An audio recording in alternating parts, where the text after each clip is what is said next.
Gadanan sa misis matapos na madiskwido sa piglulunadan kaining motorsiklo sa Barangay Rawis, Calatagan, Vera, Catanduanes, kasudmang maagahon, Disyembre 11. Pigbisto na gada ng biktima na si Maridel Rivera, 32 anyos, may live-in partner as in residente kan Barangay Calatagan, Catanduanes. Basado sa investigasyon, alas 7 ni banggi kan Disyembre Gs, nagpaaraman biktima sa iyang live-in partner na mabisite sa mga kapamilya kaini sa Calatagan proper, lunad kan sa iyang motorsiklo. Alas 11 ni banggi, pigsundo na ang biktima kan sa iyang partner, alagad man tang pigbabaybay ang tinam, lunad kan sa indang pigsarong motorsiklo. Luminihis ng direksyon ng biktima hasta sa madiskwido.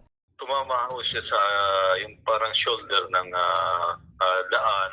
Yung shoulder yung parang naka-elevated na portion ng sa gilid ng daan na dinadaanan ng mga pedestrian.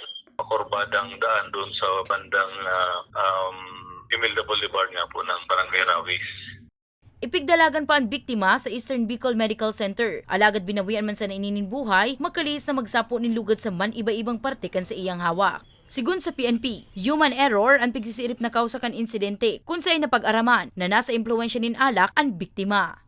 Sa paulit-ulit naming paalala sana sa ating mga kababayan na sana pagdagdagan ng pag-iingat at kung halimbawa nakainom, huwag na hong piliting magmaneho at kung pwede magdahan-dahan na din kasi alam naman natin, tagulan ngayon, mahirap mag-control ng manibela kapag medyo madulas ang kalsada at dobling ingat talaga.